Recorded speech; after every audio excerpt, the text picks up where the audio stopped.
Hello mga farmland! Dito ako sa property na ipinagbibili at ito po ay 1 hectare.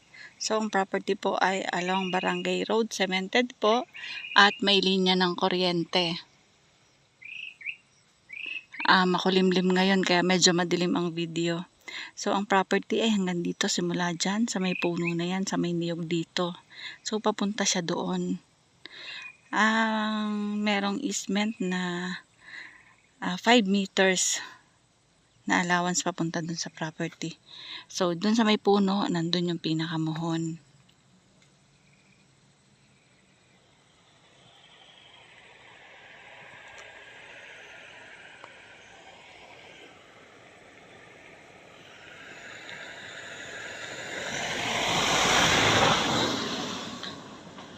Yung way na yan is papunta po yan sa labasan. So, nandyan yung Barangay San Antonio, papuntang Adelina Peak.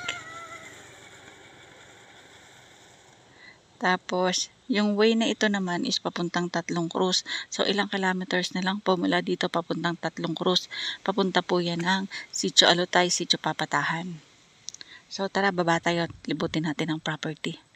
Ito po ay titulado, 2 titulo. Yung pong isang sukat ay 6,000 square meter at yung isa naman po ay 4,000 square meter. Yung 4,000 square meter, yun po yung along the road. Yan yung 6,000 nandun sa likod. So, madami po yung tanim na mga lansones, rambutan, niyog, dalandan, duhat, at marami pang prutas. May langka, may santol.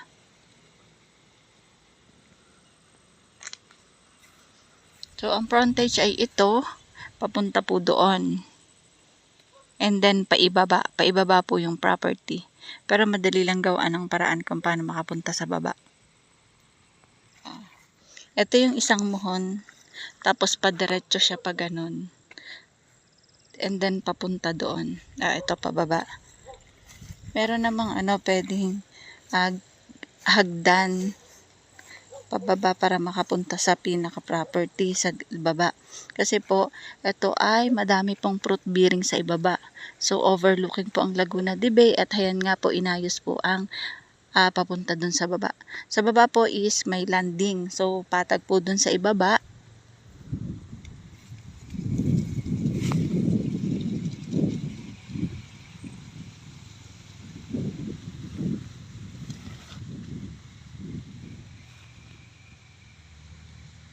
Ayan po ang Laguna de Bay. So, overlooking po ang bayan ng Kalayaan, Lumban, Pagsanghan, Santa Cruz, and dun pa po sa Karatig Bayan. So, overlooking din po ang bundok ng Pililya at ang bundok Banahaw. Kaya lang po, masama po ang panahon ngayon, makulimlim. So, hindi natin makikita yung mga natatanaw dyan sa kabilang ibayo.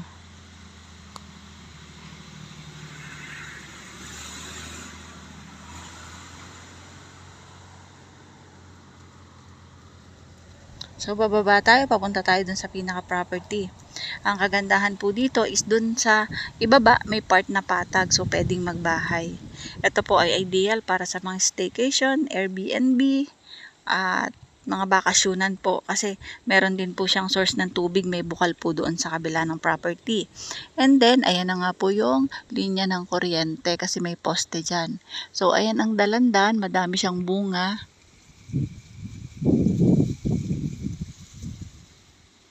So, baba tayo sa pinaka-property. Ayan o, ginawa na namin ng dadaanan para yung mag-viewing is okay ang kanilang pagbaba. So, meron na ding hawakan.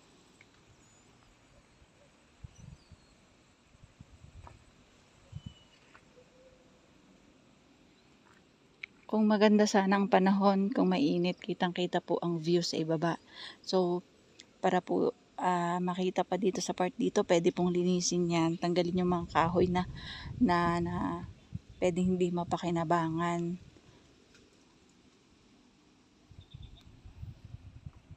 Ang pababa po ay slope, pero pagdating po sa ibaba, meron siyang pinaka-landing.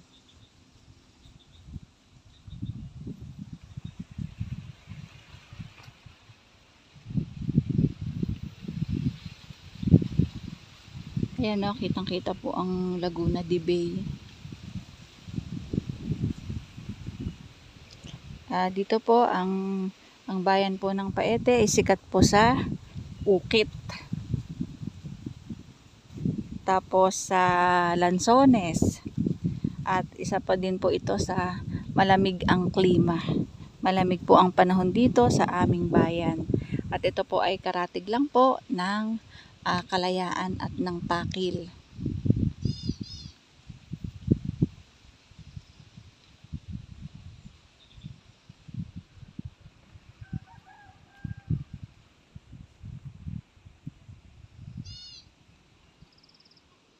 So ngayon napakatahimik ng kapaligiran at tanging maririnig nyo lang po ay mga tilaok ng manok at huni ng mga ibon. So ayan, madami po siyang dalandan. Puno po yan ng dalandan, itinamnan po ng may-ari.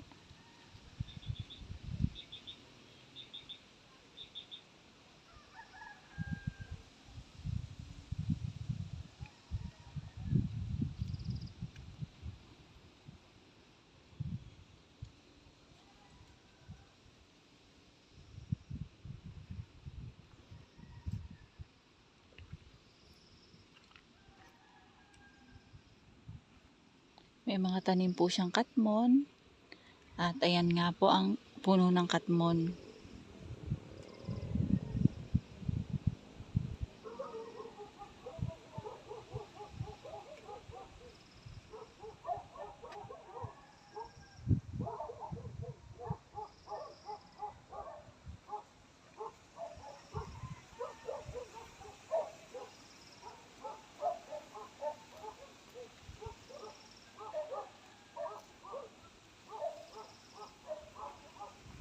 Ang presyo po nito mga farmland ay 350 per square meter po. Pero negotiable naman at kung sakali man ay sagot po ng may-ari ng lupa po ang capital gains. So, kung sakali man tatawad at hindi naman sasagad, isi-shoulder nila yon. Pero if ever po na tumawad at sumagad sa presyo ng may-ari ay magneneto daw po ang may-ari.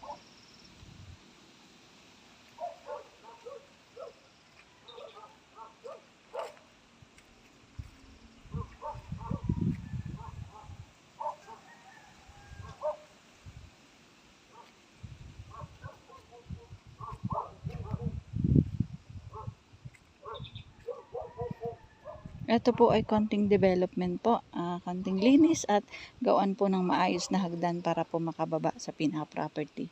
Kagaya nga po nito, inayos po nila ang hagdan.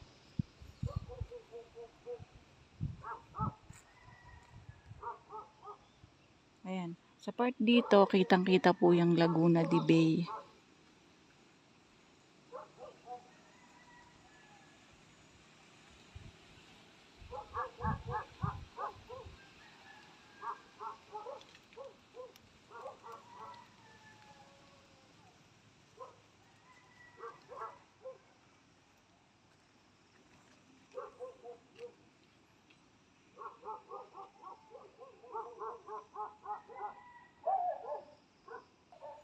Ayan po, slope din yung property na yan. So, pababa tayo, andyan meron pong patag.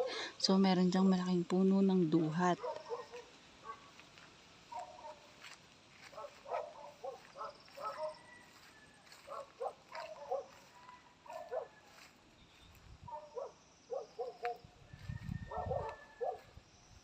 Ito po ay isa din sa puno ng katmon.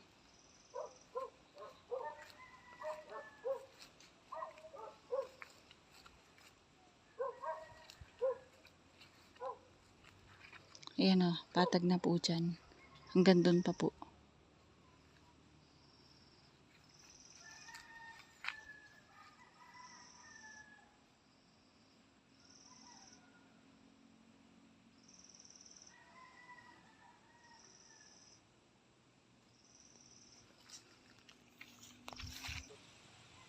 Oh, no. Ayan na nga. Ako, umulan na. Santol, Lanzones. Tingnan natin yung mga Lanzones kasi meron doon. Merong malalaki talaga doon ano. Bababa tayo? Oo.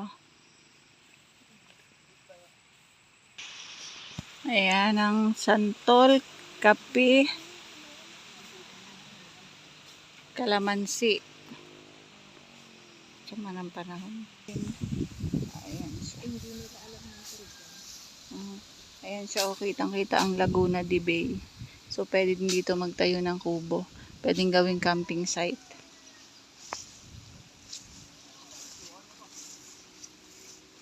Hindi masukal dyan, kuya. San ba kami ano noon?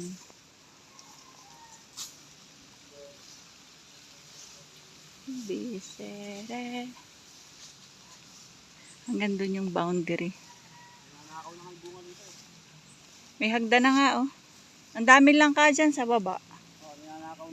Ay, nakawin na natin. Joke. Oo, yun. Sige, baba tayo dyan, kuya. Sa pinakapatag.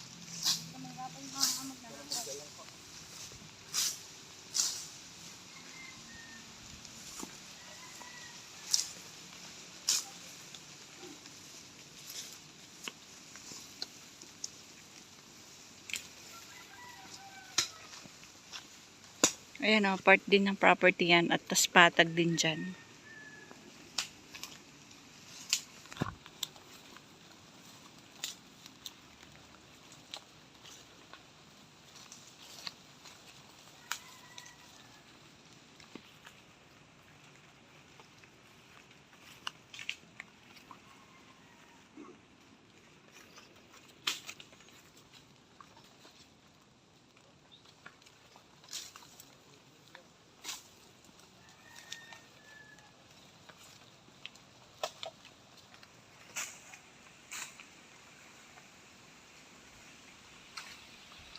Bunga ng niyog, ano? Langka. Wala nang bunga. Dalandan. Yan, no? Aksaya ng mga langka.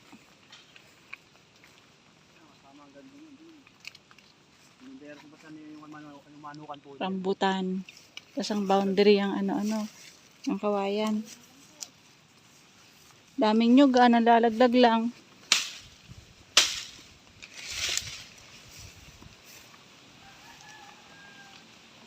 Dahil bunga ng nyug, ah. Nako, wala na. Nahuli na kayo sa langka, o bulok na bulok na. Bulok na, sobrahan sa hinog na.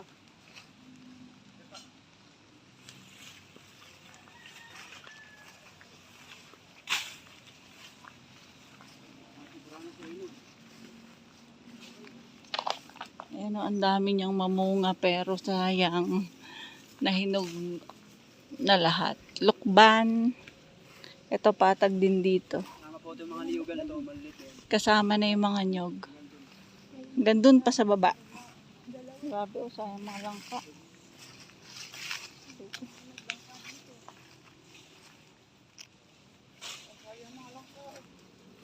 Yan, o, kitang-kita dito ang bayan ng Paete once na malinis ito.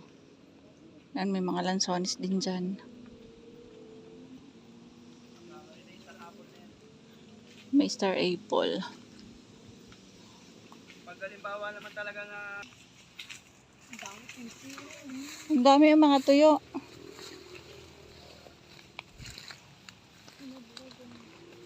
Yan, langka, tsaka kaimito. Kasama sa property. Dahil bunga ang niyog.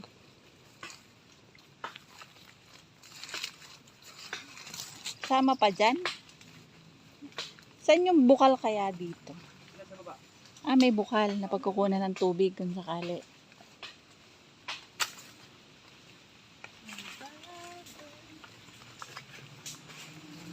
Daming, gabi.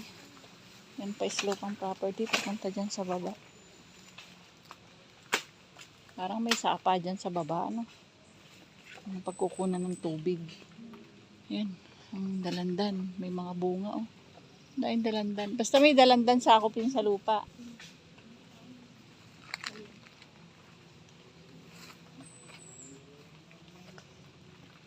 Ayan, may bakod, ano? May bakod hanggang doon lang yung property. Ah, may ano dyan, may bukal.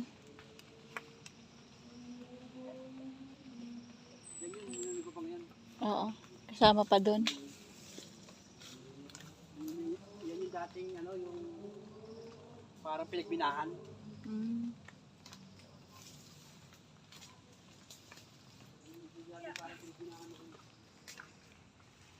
Ayan, yan ay kasako pa sa property. At ito ay slope. Merong bukal dito na pagkukunan ng tubig. So, kaya lang masukan din namin pupunta sa baba.